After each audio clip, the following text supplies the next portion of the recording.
Undersecretary Mario Legislators of the Department of Interior and Local Government.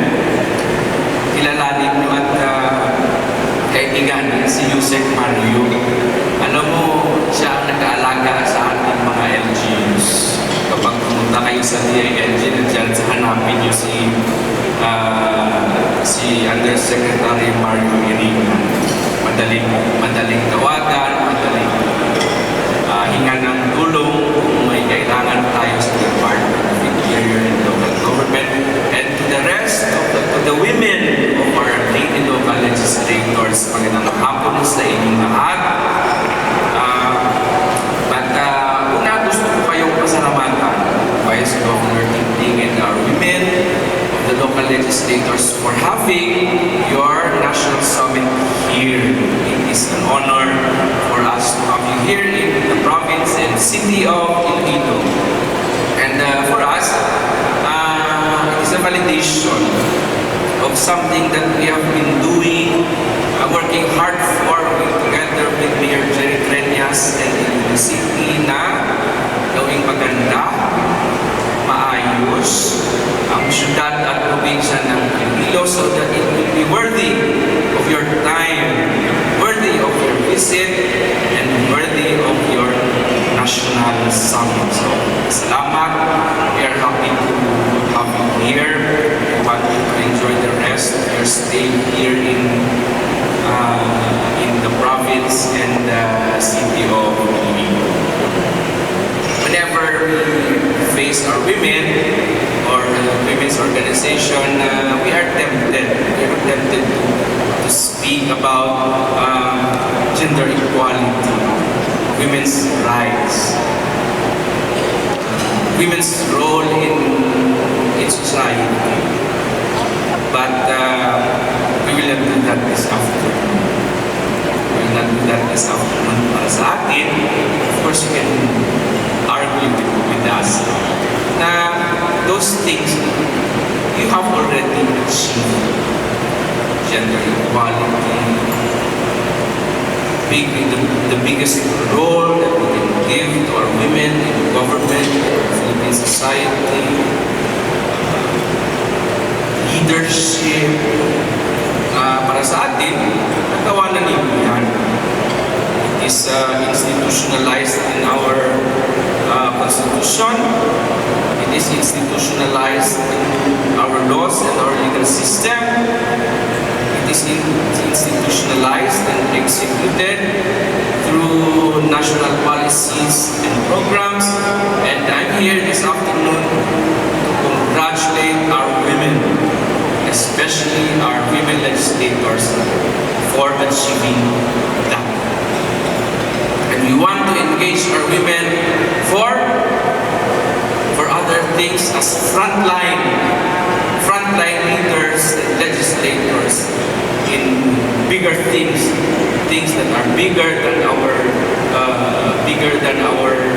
local government units, things that are bigger than our local legislative bodies.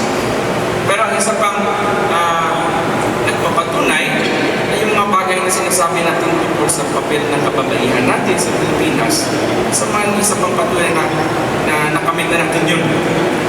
We are done with that. Eh, nandito na kayo.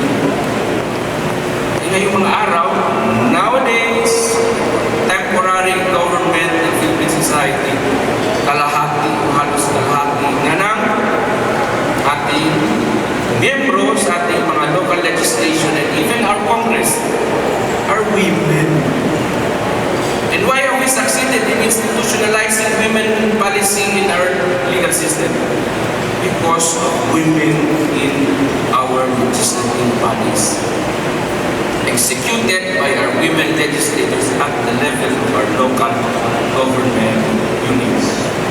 So we want to engage our women more, but not as women. We want to engage you today here in Iloilo as local legislators. Very powerful position.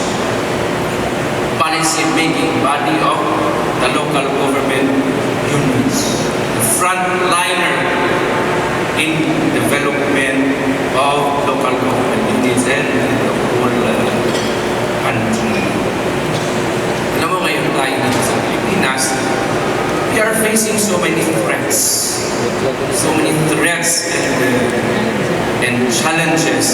that we hear in Iloilo,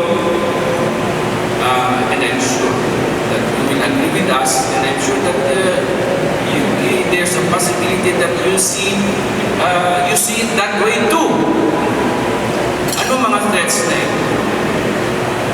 That we consider matters of national emergency? Climate change.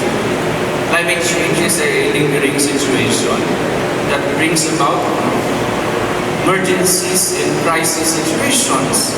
Araw-araw na nararanasan natin yan. That's why we experience typhoons like Yolanda, Undoy, Typhoon Frank. That's why we have, anong tawag mo dyan? Kapag lumalim at lumaki ang mga alon sa dagat. Storm surges, landslide.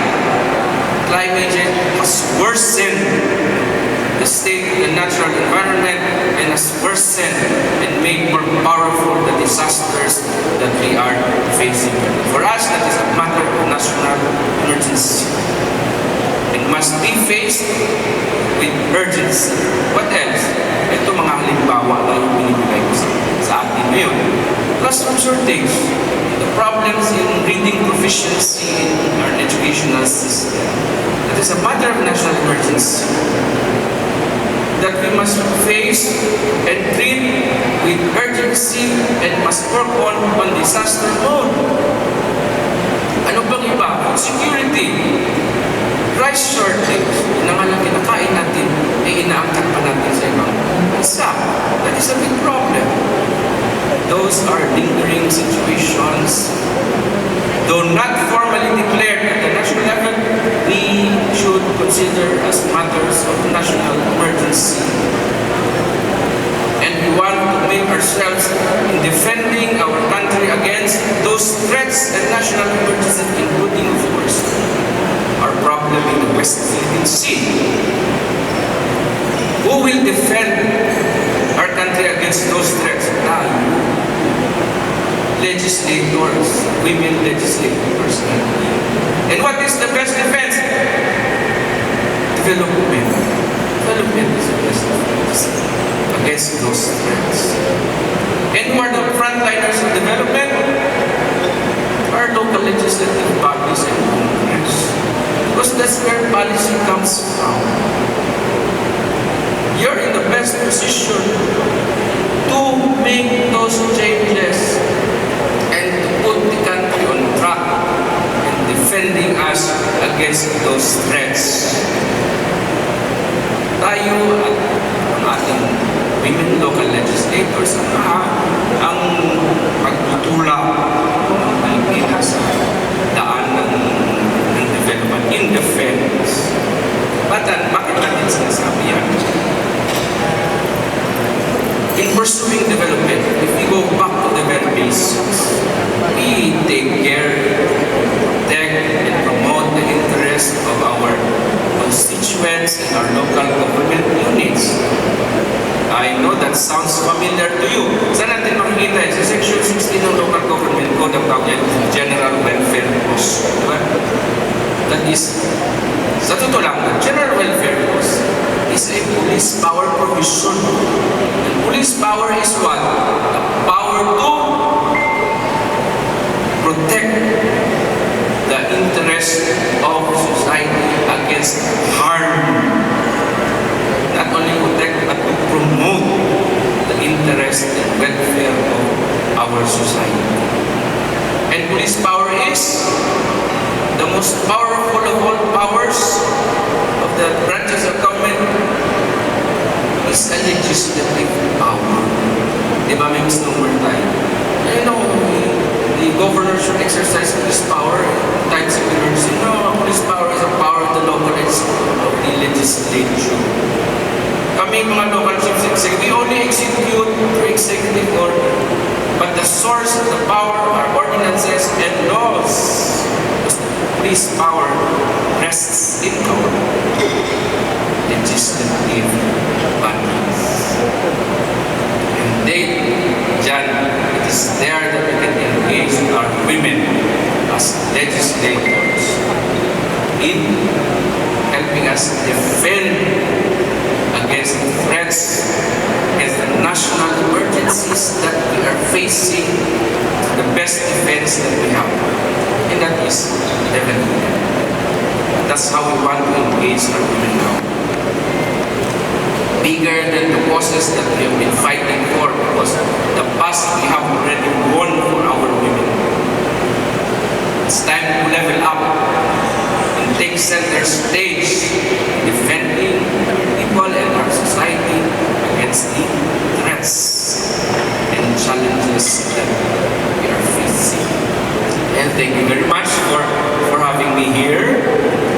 Although I'm not a woman, thank you very much for giving us this opportunity to share a part of our soul and our mind to our women legislators of this country. I hope that we'll enjoy the rest of your stay here in our city and our province. Maraming salamat.